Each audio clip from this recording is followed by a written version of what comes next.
Bab 5531. Nama, Kaisar Dewa Tertinggi Penulis, siput menjadi liar. Plus matikan mengatur ulang. Ye Wenjun, apa maksudmu? Di sisi Yin Changshan, penguasa nasional surga Jiuxuan melangkah keluar dan bertanya. Master nasional Moningfu anggun dan anggun, seperti buah persik air matang, yang membuat orang ingin dicium. Yin Changshan, Moningfu. Dapat dikatakan bahwa mereka adalah dua tokoh terkuat dari seluruh klan Jiwei Tianhu. Kecuali para direktur lama di klan, tidak ada yang lebih kuat dari mereka. Namun kini, melihat Ye Wenjun, keduanya tidak bertindak gegabah.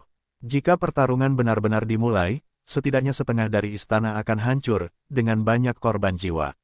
Hati punya keraguan, bukan? Ye Wenjun memandang keduanya dan berkata langsung, batas Jiwei kalian cukup besar. Kami akan memilih tempat yang bagus. Aku sudah bertarung dengan kalian berdua. Yin Changshan dan Moningfu mengerutkan kening. Ye Wenjun, terlalu bangga. Kesombongan seperti itu bahkan lebih menghina mereka. Kalian berdua kalah. Di masa depan, di klan Tianhu berekor 9 ini, negara 9 Suantian, siapapun yang berani berpikiran jahat pada Mu Lingyun, aku akan membunuhmu. Jika kalian berdua menang, hidupku adalah milikmu. Kata-kata Ye Wenjun jatuh dan sosoknya melonjak. Yin Changshan dan Moningfu saling memandang, dan sosok mereka terangkat ke udara, tetapi juga menghilang. Perang yang mengejutkan pasti akan terjadi sepenuhnya di daerah tak berpenghuni di Jiwei. Perang yang terkenal di dunia ini pasti tidak akan diketahui orang lain. Apa hasilnya? Hanya dalam sekejap, 3 bulan kemudian, Wang Xinya dan Mu Cuxue pergi. Paviliun awan saat ini menempati 8 area di seluruh batas kuno hukuman surgawi. Bagaimanapun, selama 2000 tahun terakhir, Paviliun awan juga secara bertahap berkembang. Wang Xinya sekarang menjadi pilar di Paviliun Yun, dan tidak baik meninggalkannya dalam waktu lama. Ketika Wang Xinya dan Mu Cuxue pergi, keluarga Tianhu ekor 9 dengan suara bulat memutuskan untuk meningkatkan perlakuan terhadap Pangeran Monangsheng dan meningkatkan posisi 9 putra. Antara langit dan bumi yang luas, surga menghukum dunia kuno. Di tanah yang luas, Wang Xinya dan Mu Cuxue kembali. Mu Cuxue memandangi ibunya dan tidak bisa menahan diri untuk berkata, Ibu, 6 ibu sungguh cantik, aku sangat menyukainya. Wang Xinya tidak bisa menahan tawa dan berkata, ayahmu dan istri-istrinya tampan. Ibu adalah yang terbaik. Mu Cuxue berkata sambil tersenyum, tidak ada yang lebih cantik dari ibuku. Benar-benar, mendadak, sebuah suara terdengar dari kehampaan dan perlahan berkata, apa pendapatmu tentang aku? Suara itu jatuh, dan seorang wanita polos dan dingin, bersama seorang anak laki-laki, melangkah keluar dari kehampaan. Hati bulan yang cerah. Ketika Wang Xinya melihat pengunjung itu, ekspresinya tercengang. Lama tak jumpa, jantung bulan berbunyi. Ya, sudah lama. Segala macam hal terjadi sepanjang waktu di dunia tanpa batas, alam semesta, dan dunia baru yang luas. Dunia baru, di negeri kehampaan yang tidak diketahui dan pegunungan tandus. Kekosongan itu terbuka, 2 sosok muncul dari kehampaan yang sunyi. Yang satu terlihat berusia 20-an dan yang satu lagi tampak berusia 17 atau 18 tahun. 2 sosok jatuh ke tanah, tergeletak di tanah, dan pingsan satu demi satu. Saya tidak tahu berapa lama waktu yang dibutuhkan. Mengenakan pakaian biru, seorang pemuda berusia 24 atau 5 tahun perlahan membuka matanya. Dia mencoba untuk duduk, tapi dia hanya merasakan sakit di bahunya. Dia terisak di mulutnya dan mengerutkan kening. Anak laki-laki berusia 17 tahun di sampingnya, berpakaian hitam, tampak tampan, wajahnya kotor. Dan tampak sedikit kuyu. Chen Er, pria berbaju biru itu memanggil beberapa kali. Tetapi anak laki-laki itu tidak menjawab. Lihatlah sekeliling, itu sepi. Untungnya, tidak ada bahaya. Pemuda berbaju hijau memanggul anak laki-laki berbaju hitam dan terhuyung selangkah demi selangkah, berjalan menyusuri pegunungan dan bumi. Setelah beberapa jam, anak laki-laki berbaju hitam membuka matanya yang kabur dan merasakan nafas yang familiar. Dia hanya merasa hangat dan aman di hatinya. Tuan, dari mana saja kita? Anak laki-laki berbaju hitam bertanya. Pria berbaju hijau melihat sekeliling dan berkata, saya tidak tahu. Anak laki-laki berbaju hitam itu diam. Tuan, turunkan aku. Aku bisa pergi sendiri. Tidak ada, aku bisa membawanya. Terjadi keheningan lagi. Kemudian, anak laki-laki berbaju hitam tidak dapat menahan diri untuk berkata, "Tuan, terkadang saya berpikir, ayah saya bukanlah ayah saya, Anda adalah ayah saya." Mendengar ini, pemuda berbaju biru itu mengangkat alisnya. Anak laki-laki berbaju hitam kemudian berkata, "Tuan, apakah Anda berselingkuh dengan ibu saya? Apakah saya anak Anda? Nama saya bukan Qin Chen, tapi Lu Chen, kan? Sebenarnya, nama Lu Chen juga sangat enak didengar. Kenapa aku tidak menyebutnya Lu Chen di masa depan? Pantas saja ibuku memanggilku Qin Chen, bukan Mu Chen. Dia pasti malu pada ayahku. Dia memanggilku Mu Chen dan merasa, apakah kamu baik-baik saja?" Pria berbaju hijau mulai menyela anak laki-laki itu. "Tidak sakit lagi." Dengan baik, pria berbaju hitam itu mengangguk, lalu menurunkan anak laki-laki berbaju hitam itu, dan dengan lembut meraih telapak tangan anak laki-laki berbaju hitam itu dengan telapak tangannya, lalu. Wah, dengan lambaian telapak tangan pria berbaju biru, anak laki-laki berbaju hitam itu menunjukkan lintasan parabola, naik ke langit, jatuh ke tanah, lalu langsung membenamkan kepalanya ke gunung tinggi yang jaraknya 50 mil. Anggota tubuhnya gemetar, dan akhirnya dia membungkuk dan pingsan. Pada malam hari, di dekat api unggun, anak laki-laki berbaju hitam itu dibalut perban di kepalanya dan sedang merebus kaldu. Sebaliknya, pria berbaju biru menunduk dan membenamkan dirinya dalam dunia yang diciptakannya. Jari-jari ramping dan indah memelintir lembut, bulu mata panjang berkilau, dipadukan dengan fitur wajah lurus dan tampan, membentuk lengkungan yang menggoda. Sesekali angkat kepala, biarkan orang bernapas lega, betapa cantiknya wajah. Itu hanya sesuatu yang berkedip di matanya, yang tidak dapat dipahami orang, tetapi ingin diintip. Tanpa disadari, manusia telah tertarik dan mabuk dengan malam dan manusia. "Tuan, kamu sangat tampan." Anak laki-laki berbaju hitam itu tertawa dan berkata, "Dia jauh lebih tampan dari ayahku." Jangan mengatakan kebenaran seperti itu di masa depan. Petik 2. Perlahan, anak laki-laki berbaju hitam itu berkata, "Aku tidak tahu bagaimana keadaan ayahku, ibuku, kakek nenekku, saudara laki-laki dan perempuanku. Tuan, itu pasti sudah puluhan ribu tahun." Mendengar ini, pria di Xingyi perlahan berkata, "Kita seharusnya berada di medan perang kuno selama 30.000 tahun, tetapi dunia luar sekitar 7.000 atau 8.000 tahun. Dua orang ini, pria berbaju biru adalah Lu Qingfeng. Anak laki-laki berbaju hitam adalah Qin Chen. Setelah perang Changlan, kedua guru dan murid itu mengembara dan pergi ke dunia besar di bawah Changlan. Secara kebetulan, mereka meninggalkan Changlan. Mereka mengira sedang memasuki dunia baru, namun akhirnya mereka bertabrakan dengan reruntuhan luas medan perang kuno perang bencana Yuan berkapur Hong Huang. Dibutuhkan 30.000 tahun untuk bertahan. Sampai saat ini, saya baru saja keluar. Dalam 30.000 tahun, baik guru maupun murid hampir kehilangan nyawa beberapa kali. Namun setelah menghabiskan 30.000 tahun di reruntuhan medan perang kuno, terlihat jelas bahwa kedua guru dan murid tersebut telah membuat kemajuan. Mendengar kata-kata Lu Qingfeng, Qin Chen hehe tertawa dan berkata, "Tuan, apakah menurutmu aku lebih baik dari ayahku sekarang?" "Mungkin tidak," Lu Qingfeng berkata dengan serius. Qin Chen segera berkata, "Kalau begitu menurutku, Tuan, kamu pasti lebih baik dari ayahku." Lu Qingfeng terdiam. Setelah beberapa saat, Qin Chen bertanya lagi, "Tuan, apa yang akan kita lakukan selanjutnya?" Mendengar ini, Lu Qingfeng berkata perlahan, "Pertama, lihat berapa tahun yang telah kita lalui, lalu tanyakan di bagian mana dari dunia baru kita sekarang. Kalau begitu, cari suatu wilayah dan dirikan sekte." Mendengar ini, mata Qin Chen tampak bahagia. Dia segera bangkit dan tertawa, "Tuan, ini enak sekali. Anda adalah penguasa Tianzong, dan saya adalah pelindung Dharma Tianzong. Sejak itu, guru dan murid saya telah membuat cerita yang bagus. Guru dan murid seperti ayah dan anak, dan guru serta murid lebih baik daripada ayah dan anak." Petik 2. Mendengar ini, Lu Qingfeng memandang Qin Chen dan berkata perlahan, "Ide bagus, jangan pikirkan itu lain kali." Petik 2. Lu Qingfeng kemudian berkata, "Jika itu cocok untukku, aku akan memilih untuk mengembangkan beberapa kekuatan kecil secara pribadi dan menjadi orang di belakang layar. Pada saat itu, kamu akan menjadi agenku. Kalau begitu, saya akan bergabung dengan kekuatan besar untuk melihat apakah saya bisa mengendalikannya dengan tangan saya sendiri. Selama periode ini, kamu melakukan urusanmu dan aku mengerjakan urusanku tanpa gangguan. Qin Chen merasa tidak berdaya saat mendengar kata-kata itu. Lu Qingfeng kemudian berkata, saya pikir pengalaman hidup dan mati setelah menghabiskan puluhan ribu tahun di medan perang kuno monumen banjir dan gurun tidaklah cukup. Itu masih jauh dari cukup. Di luar, itu lebih berbahaya daripada peninggalan kuno medan perang banjir dan hutan belantara. Segera, Lu Qingfeng berkata lagi, kamu bukan apa-apa dalam keterampilan dan susunan dan senjata.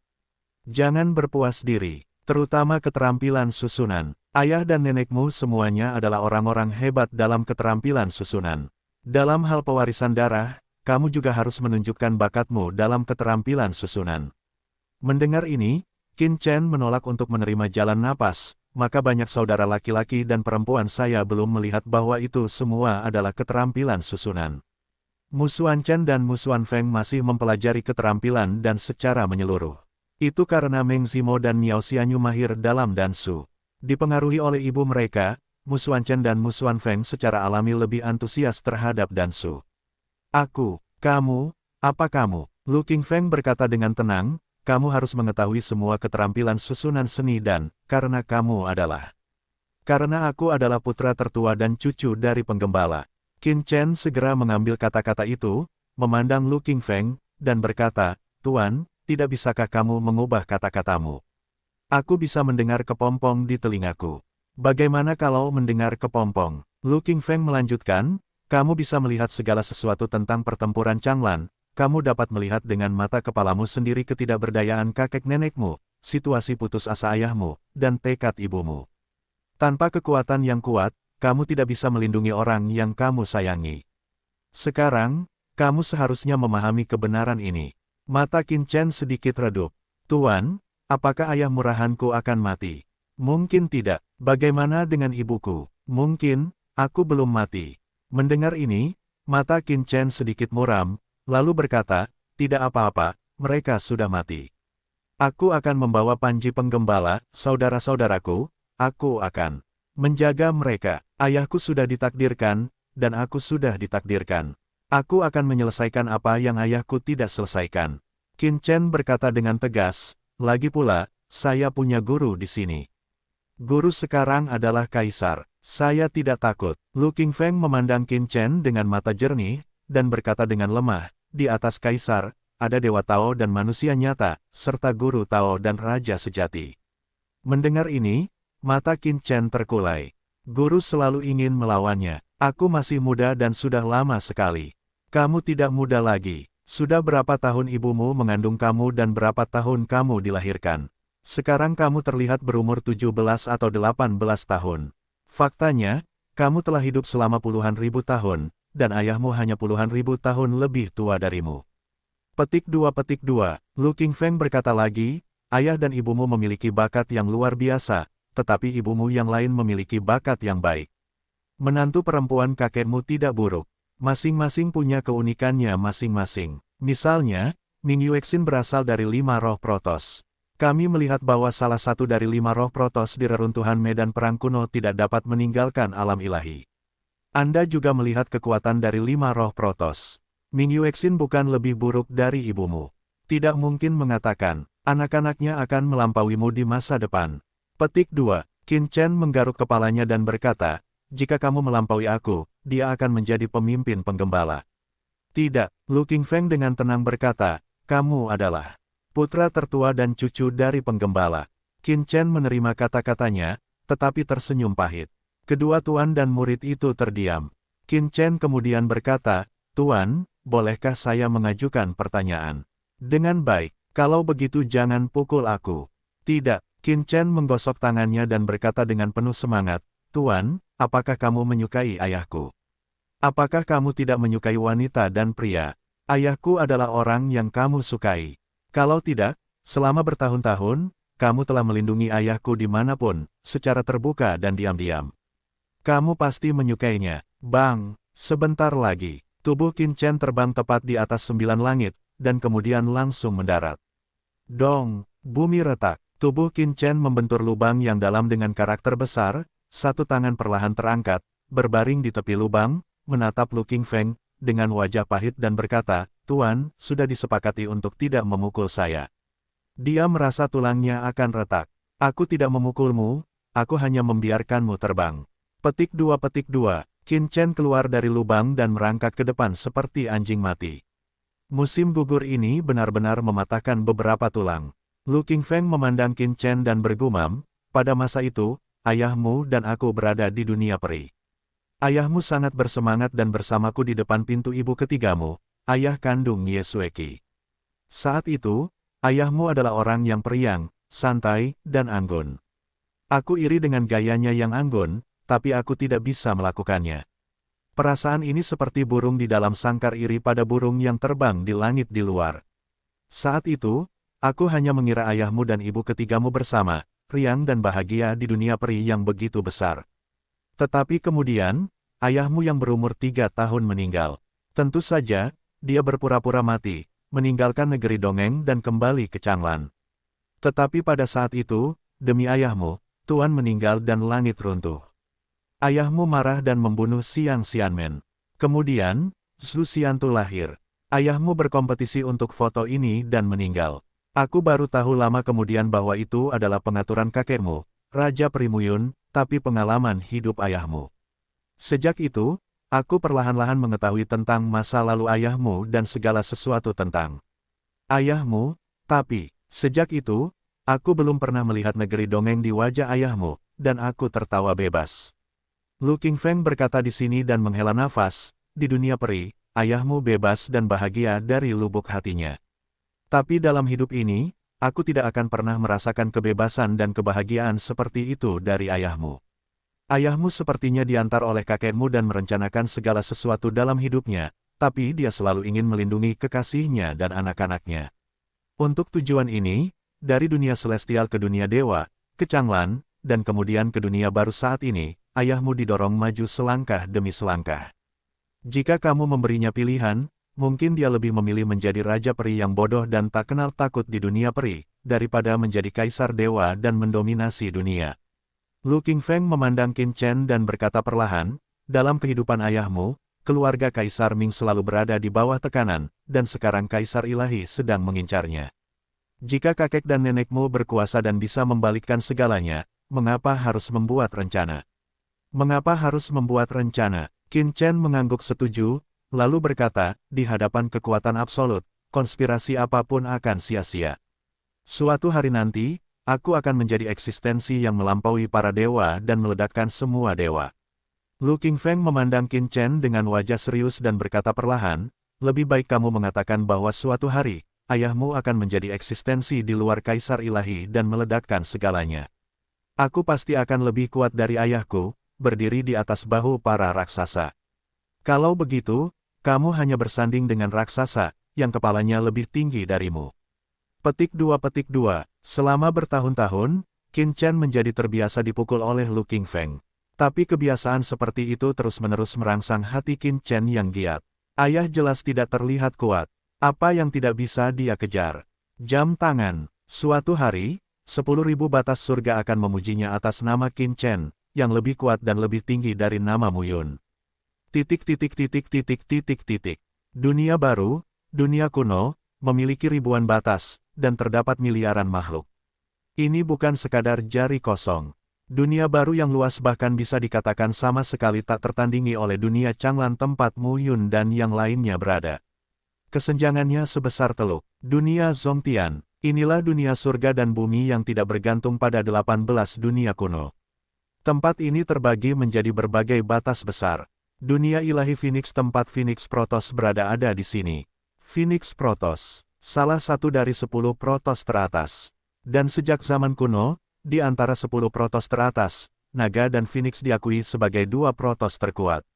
Dunia ilahi Phoenix, Gunung Phoenix, inilah dasar dari keseluruhan Phoenix Protoss.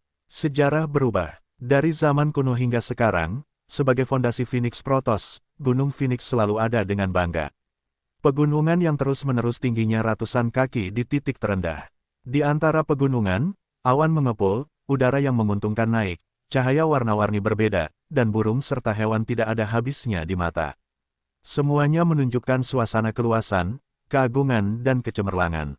Tanah pegunungan yang tak berujung dikelilingi oleh barisan luas di mana-mana, dan di antara pegunungan, atau di lembah, atau di puncak gunung, atau di lereng gunung, terdapat istana dan loteng yang tinggi, megah, tertutup cahaya, suci dan suci. Ketat, puncak gunung setinggi 1000 kaki. Sesosok berdiri dengan tenang. Itu adalah seorang wanita yang matanya dingin, sejernih air musim gugur dan sedingin es yang gelap. Kepala sutra hijau diikat menjadi sanggul, dengan sentuhan kilau zamrud di antara rambutnya. Warnanya sangat jernih dan putih.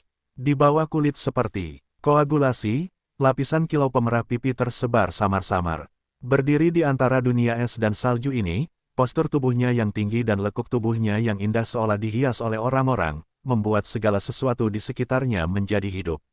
Wanita itu berdiri di puncak gunung dengan ekspresi tenang, tidak bisa melihat kebahagiaan, kemarahan, kesedihan dan kegembiraan.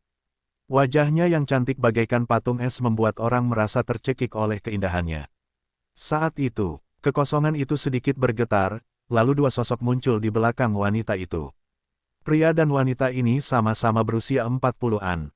Pria itu tinggi dan tampan, dan wanita itu penuh pesona dan keanggunan. Yaur, wanita itu datang, memandangi putrinya, tersenyum dan berkata, "Apa yang kamu pikirkan?"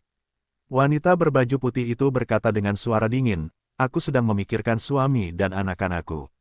Mendengar hal tersebut, wanita menawan itu tampak tertegun dan mau tidak mau menatap pria paruh baya di sampingnya. Pria itu segera maju dan berkata sambil tersenyum, "Pada masa itu, orang-orang kita semua diterima oleh alam Dewa Phoenix ini, tetapi sekarang banyak orang yang menunjukkan bakat super. Ayahmu dan aku sekarang berada di keluarga kita, dan status mereka tidak rendah. Selama bertahun-tahun, saya telah mengirim orang untuk mencari keberadaan Mu Yun dan Qin Chen. Ayah dan anak mereka pasti baik-baik saja. Tetapi dunia baru ini terlalu besar untuk menjadi kenyataan. Pasti butuh waktu." Mendengar ini, wanita berbaju putih itu mengedipkan matanya yang besar. Dia tidak bisa menahan diri untuk tidak melihat pasangan itu dan berkata dengan rasa ingin tahu, "Benarkah?" Tentu saja itu benar. Wanita menawan itu buru-buru menghibur, "Yaoer, jangan terlalu banyak berpikir, berkonsentrasilah pada latihan, dan suatu hari kamu akan melihat ayah dan anak mereka." Kata-kata itu jatuh, dan wanita menawan itu menatap suaminya tanpa daya. Keduanya menghibur putri mereka lalu pergi. Di antara pegunungan yang menjulang tinggi, keduanya berjalan berdampingan. Es menderu-deru debu. Wanita menawan itu berteriak, "Bisakah kamu melakukannya atau tidak? Ada apa dengan putrimu?" "Lan Yingbao, putriku bukan putrimu. Anda." Pasangan tersebut adalah kepala keluarga dan istri Bing Feng di keluarga Phoenix di dunia Changlan di masa lalu, Bing Xiaochen dan Lan Yingbao. Setelah Perang Changlan, klan Phoenix dipimpin oleh Phoenix Protoss dari dunia baru ke dunia ilahi Phoenix dan ke Gunung Phoenix. Bing Xiaochen dan Lan Yingbao pada dasarnya sama. Apalagi memasuki dunia baru, kecepatan latihan setiap orang beberapa kali lebih cepat dari sebelumnya, yaitu dunia baru. Itu adalah Yang Mulia Putri Phoenix Protoss yang ke-9 pada saat itu. Feng Qingluan secara pribadi pergi ke Changlan untuk mengambil petunjuk. Ketika Perang Changlan pecah, putrinya meminjam Jiuling Tianyi untuk bajingan Mu Yun. Akibatnya, dia meninggal dan akhirnya menghilang. Belakangan, entah bagaimana, seseorang mengirim putrinya kembali. Di Phoenix Protoss, saya tidak tahu berapa banyak usaha yang diperlukan untuk menyembuhkan putri saya. Putri yang masih hidup mengingat segalanya, mengetahui segalanya, memiliki bakat dan ingatan. Di tempat-tempat seperti Phoenix Protoss, sumber daya budidaya yang tak ada habisnya membuat kekuatannya melonjak. Tetapi, cukup besar, berubah. Itulah karakter putrinya. Mantan putrinya berdarah dingin dan memiliki ide serta pendapat di dalam hati mereka. Sebaliknya, mereka adalah orang tua dan harus mendengarkan putri mereka. Namun kini, Qin Mengyao seperti putri tertua dari sebuah keluarga kecil.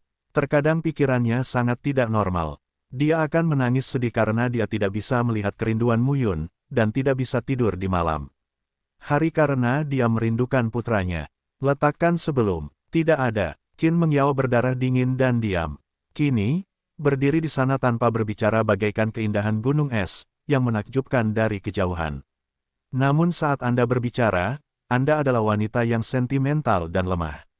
Kontras ini membuat Bing Xiaochen dan Lan Yingbao tidak siap.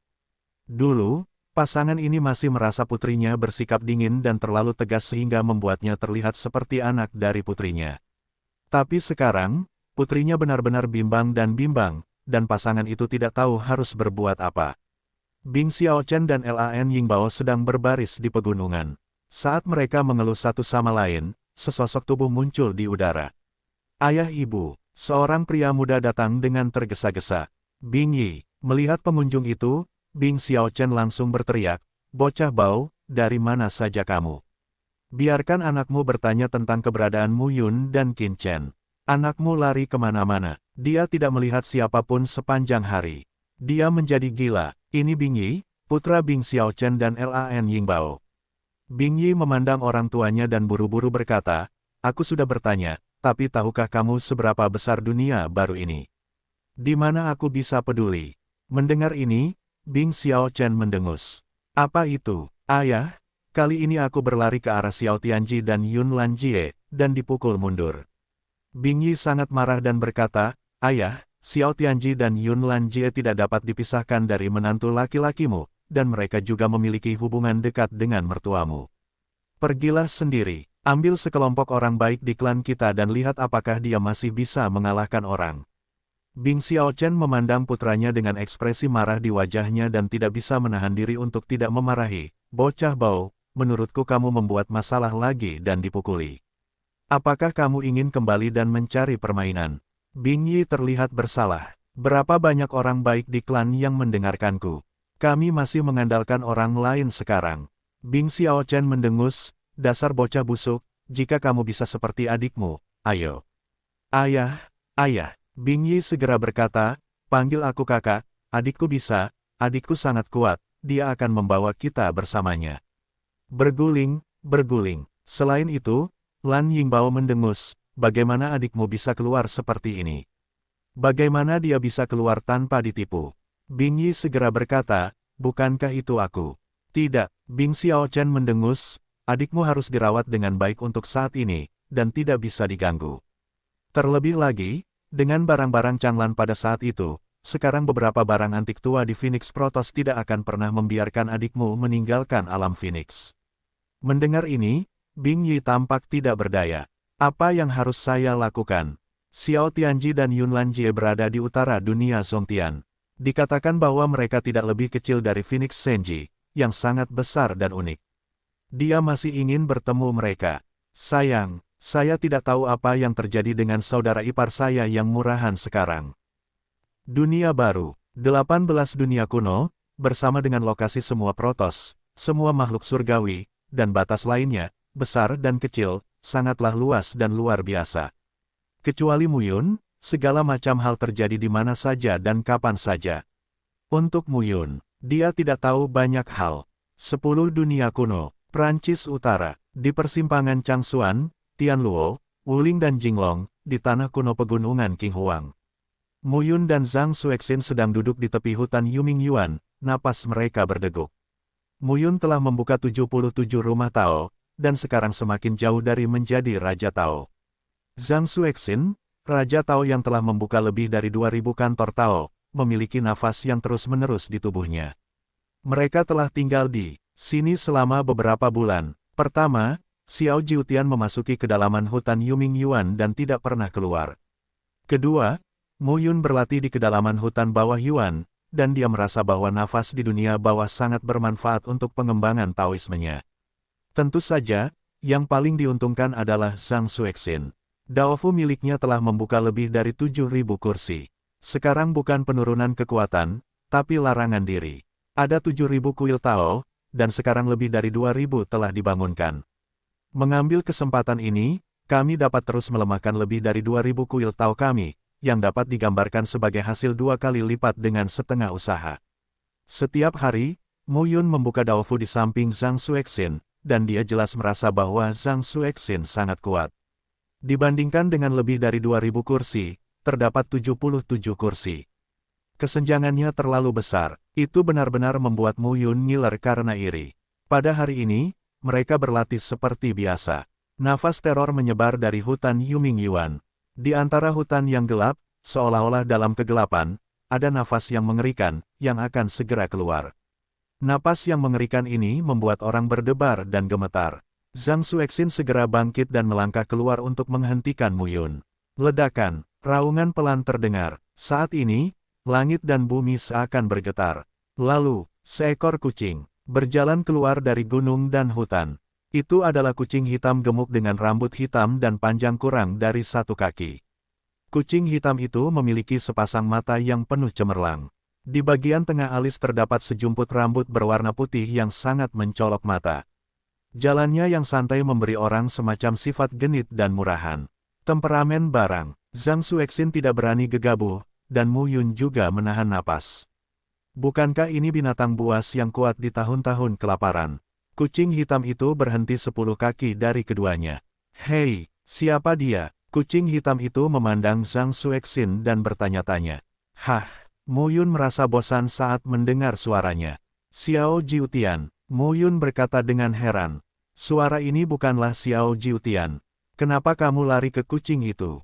Mu Yun melepaskan kewaspadaannya dan berkata dengan heran.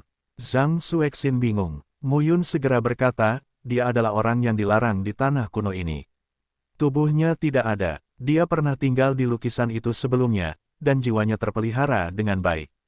Segera, Mu Yun menatap kucing hitam itu dan berkata, ini temanku, Zhang Xuexin.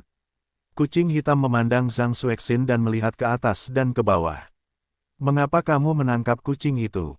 Bagaimana cara bicaranya? Xiao Jiutian menegakkan tubuh dengan anggun, menjilat cakarnya, dan berkata, kucing ini luar biasa, tetapi ini bukan kucing biasa, dan kebetulan ia tidak memiliki raga jiwa, tubuhnya terpelihara dengan baik dan kekuatannya dekat dengan saya, kebetulan aku menggunakannya. Kata Xiao Jiutian, berdiri di tempatnya, berbalik beberapa putaran, dan mulut kucing itu pecah-pecah. Hehe tertawa dan berkata, bagaimana kabarmu? Apakah ini terlihat bagus? Seorang pria, masuk ke dalam kucing. Mu Yun gemetar dan berkata sambil tersenyum, ini bagus sekali. Ya, sama seperti itu. Tak perlu setiap hari berfoto dan ngobrol tiada henti di telinganya. Dengan sekilas sosok kucing hitam, dia muncul di bahu Mu Yun dan berkata dengan santai, ya, sekarang jauh lebih nyaman. Aku tercekik di dalam gambar sepanjang hari. Xiao Jiutian terutama berbicara dengan Mu Yun, dan Mu Yun tidak terlalu memperhatikannya. Sekarang, tampil sebagai kucing jauh lebih nyaman. Ayo pergi. Mu Yun juga berbicara. Saya sudah di sini selama beberapa bulan. Saatnya mengunjungi tempat lain. Negeri kuno ini, yang melibatkan kaisar, bahkan dewa dan manusia, sungguh tidak terpikirkan. 2 orang dan seekor kucing, terus berangkat. Dalam perjalanan, mulut besar Xiao Jiutian berceloteh tanpa henti, yang membuat Mu Yun dan Zhang Xuexin sengsara. Mu Yun bahkan ingin memasukkan orang ini langsung ke dalam gambar.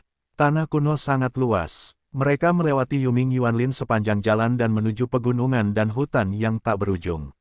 Sebelumnya, Jin Tong memberitahu Mu Yun bahwa ada area terlarang di tanah kuno ini, yang tidak dapat diakses sama sekali. Tapi Mu Yun masih berencana untuk melihatnya. Meskipun kamu tidak bisa mendekat sekarang, jika kamu kuat di masa depan, kamu juga bisa kembali dan melihatnya. Di bawah sidik jari Jin Tong, 2 orang, seekor kucing, berjalan sepanjang jalan. Sepanjang jalan, mereka juga menemukan banyak tempat aneh, dan Mu Yun serta Zhang Xuexin juga menjelajah dengan berani. Bagaimanapun, Zhang Xuexin sekarang melepaskan sebagian dari larangannya. Raja Tao dari 2000 rumah Tao tidak lebih lemah dari kaisar pada umumnya. Di sini, selama Anda tidak mati, aman dan dapat diandalkan. Apalagi kini Xiao Jiutian sudah memiliki tubuh. Meski hanya seekor kucing, ia juga lebih kuat dari jiwanya. 2 orang dan seekor kucing berlama-lama di antara pegunungan kuno. Setengah bulan kemudian, mereka akhirnya keluar dari pegunungan kuno, dan kemudian ada daratan luas di depan. Di atas bumi, daratan tampak berwarna coklat tua, dan langit tertutup awan gelap. Sepertinya guntur dan kilat bisa terjadi kapan saja. Di ujung bumi, Anda tidak dapat melihat ujungnya secara sekilas. Itu sangat dekat dengan area terlarang yang disebutkan oleh Penatua Jin Tong. Mu Yun merasakan tekanan dari depan. Sepertinya dia tidak bisa bergerak maju dengan satu tangan. Xiao Jiutian melompat turun dari bahu Mu Yun, jatuh ke tanah, menegakkan tubuh, melihat ke depan, dan berkata dengan lemah, "Aku merasa tidak enak, sebaiknya kita tidak pergi." "Apa yang Anda takutkan?" Mu Yun tertawa dan berkata, "Tidakkah menurutmu kekuatan kaisar bisa meledak sekarang setelah kamu berada di atas kucing itu? Selain itu, meskipun Zhang Xuexin adalah Raja Taoisme, dia memiliki kekuatan lebih dari 2000 prefektur Tao. Dia dalam bahaya dan dia tidak bisa lari lagi." Suara Xiao Jiutian meremehkan, "Anakmu tahu satu kentut. Mereka yang tidak tahu tidak kenal takut. Seorang kaisar dapat membunuhmu. Jika kamu bertemu dengan seorang kaisar atau dewa, kamu tidak tahu bagaimana harus mati." Mu Yun tidak bisa menahan diri untuk tidak membalas, "Bagaimana kamu bisa lebih takut daripada aku, seorang kaisar?" Keduanya bertengkar sepanjang jalan, namun mereka tetap melanjutkan perjalanan. Jika Anda tidak pergi dan melihat-lihat, tentu saja itu tidak mungkin. Dua orang dan seekor kucing berjalan di bumi selama beberapa hari. Pada hari ini, di ujung bumi di depan, terdengar suara gemuruh samar. Kemudian, dua orang dan seekor kucing maju ke depan. Di ujung dunia, berdiri gunung-gunung yang menjulang tinggi. Di depan pegunungan banyak terdapat istana dan loteng yang bobrok, seolah-olah selamat dari musibah, menunjukkan tanda-tanda kerusakan di mana-mana. Di depan loteng antrian istana yang berkelanjutan, ada sosok-sosok yang berkumpul. Melihat sosok itu, Mu Yun bertiga buru-buru menyembunyikan nafasnya. Mengapa mereka semua ada di sini? Melihatnya, Mu Yun secara mengesankan menemukan bahwa kaisar dan raja Tao dari 4 alam Changsuan, Tian Luo, Wu Ling dan Jinglong muncul di sini. Sudah tepat bagi mereka untuk memimpin. Xiao Jiutian duduk dengan anggun di tanah, memandang ke kejauhan, dan berkata sambil tersenyum, "Kalau tidak, kita akan bertiga. Kita benar-benar tidak tahu bagaimana cara mati." Ledakan, bumi di depan sedang bergemuruh. Selusin kaisar menembak satu demi satu. Pada saat ini, Mu Yun dan Zhang Xuexin baru saja melihat ada lapisan larangan di depan istana di depan gunung yang menjulang tinggi, menghalangi jalan semua orang. Larangan itu ibarat kristal, menjulang tinggi ke awan, dengan roh jahat yang agak berdebar-debar dan gemetar. Seorang kaisar mencoba membuka larangan tersebut dan bergandengan tangan untuk menyerang dengan ganas. Di antara mereka, Mu Yun juga melihat banyak kenalan. Keluarga Xie, keluarga Panjang, keluarga Jin, gerbang Nanyang, gerbang Bintang 9, paviliun Guhuang, keluarga Ku, dan kekuatan perunggu lainnya dari 3 alam lainnya, serta banyak Raja Tao dan Raja Surgawi Tao, juga berkumpul di sini. Berdiri di depan pegunungan Gong, ribuan orang tampak spektakuler. Bisakah orang-orang ini melakukan sesuatu? Belum tentu. Larangan ini sudah ada selama bertahun-tahun. Saya khawatir larangan tersebut tidak sekuat dulu. Para kaisar mungkin memiliki kesempatan untuk bergabung. Zhang Xuexin melihatnya dan berkata perlahan, "Namun, kaisar-kaisar ini hanya berada pada level 1 atau 2 perampok, dan 3 perampok, hanya 1 atau 2 perampok yang mungkin tidak berhasil. Jika mereka berada pada level 6 perampok dan 7 perampok, peluangnya mungkin jauh lebih besar." Dua orang dan seekor kucing tertidur dan menunggu dengan tenang. Tetua Sang Panjang Umur dari Tanah Suci Yanyu, Tetua Xuan Jingyan dari Sekte Changsuan Tian, Penguasa Luo Ao dari Tian Luo Sen Chao, Pelindung Angin Suci Dharma dari Kuil Sengyang, Bao Yao dari Sekte Kibao Liuli, Arhat Yishan dari Sekte Wan Fo, dan Shaofu Tetua Lembah Wanyao. Kaisar-kaisar ini luar biasa berkuasa. Selain itu, Wu Fei, pemimpin klan Wu di Wuling, ditekan oleh Mu Yun di Zutiantu. Saat ini, klan Wu dipimpin oleh kaisar lain. Selain kaisar terkenal ini, ada lebih dari selusin kaisar lainnya, masing-masing memiliki nafas yang kuat. Apa yang terkubur di kawasan terlarang ini? Zhang Xuexin bertanya. Mu Yun kemudian berkata, "Menurut Tuan Jintong, itu adalah tempat di mana kaisar kuno jatuh. Ini mungkin melibatkan manusia dewa, yang tampaknya disebut manusia dewa Xuan Luo." Xuan Luo. Suara Xiao Jiutian tajam. "Bagaimana Anda tahu?" Mu Yun dan Zhang Xuexin melihat. Xiao Jiutian dengan cepat menggelengkan kepalanya dan berkata, "Aku tidak tahu, tapi menurutku nama ini sepertinya pernah terdengar di suatu tempat, dan aku tidak dapat mengingatnya." Bang-bang, raungan bumi di depan pecah sepenuhnya. Di bawah pengaruh seorang kaisar, kristal terlarang itu secara bertahap jatuh pada saat ini, dan kemudian dipahat menjadi celah pintu setinggi 9 kaki. Sebentar lagi, dari celah itu, nafas perubahan zaman kuno yang berdebar-debar dan menakutkan keluar. Bahkan jika Mu Yun, Zhang Xuexin dan Xiao Jiutian dipisahkan sejauh puluhan mil, mereka juga merasakan suasana yang sangat mengerikan. Ini adalah rasa tertekan dari hati, menakutkan dan tidak terukur. Sudah aktif. Ini adalah nafas alami kaisar yang menindas. Memang benar, itu adalah makam kuno kaisar. Pasti ada kelangsungan hidup kaisar. Banyak orang tampak kagum dan berseru. Ini memang semangat kaisar, dan ini jelas tidak sederhana. Pergi, pergi. Angka-angka keluar dengan cepat saat ini. Sekalipun jalan di depan berbahaya, saya datang ke sini untuk menjajaki peluang seperti ini. Jika Anda tidak mati, itulah peluang besarnya. Bagi para kaisar ini, kemungkinan menjadi kaisar dalam kehidupan ini terlalu rendah. Kecuali itu terjadi melawan surga. Bagi raja-raja Tao ini, jika mereka dapat membuka lebih banyak rumah Tao setingkat Raja Tao, niscaya kekuatan mereka akan semakin kuat di masa depan. Dinding kristal Zhexiang rusak, dan setiap sosok bergegas ke dalamnya. Pergi dan lihat, Mu Yun akan segera dimulai. 2 orang dan seekor kucing menuju pintu dinding kristal yang rusak. Dalam benak Mu Yun, suara Jin Tong tiba-tiba terdengar dan berkata perlahan, "Ingat, jangan masuk ke sini jika kamu menemukan tempat dengan tanda Bauhinia. Jangan menyentuh benda dengan tanda Bauhinia, ingat." Ya, meskipun saya tidak tahu mengapa, Mu Yun mengerti bahwa Jin Tong lebih peduli pada hidup dan matinya daripada dirinya sendiri. Begitu saya memasuki kawasan terlarang, ada angin menderu-deru. Aula istana yang terus-menerus di depan mereka menunjukkan kerusakan dan pembusukan di mana-mana. Bahkan dengan masuknya sejumlah besar prajurit, beberapa istana langsung runtuh dan memercikkan debu. Rusak sekali. Xiao Jiutian berdiri di bahu Mu Yun, melihat ke depan, dan tidak bisa menahan diri untuk berkata, apakah benar-benar ada peluang di sini? Mu Yun dan Zhang Xuexin tidak mengatakan apa-apa. Mereka merasa ada tekanan besar di depan mereka. Sejak mereka masuk, mereka selalu merasa bingung dan tergesa-gesa. Saat ini, sejumlah besar pencaksilat juga bertebaran silih berganti, mencari peluang di berbagai bidang. Ah, tidak lama kemudian, teriakan menembus langit yang sunyi dan terdengar. Banyak orang yang terlihat tegang dan wajah mereka langsung berubah.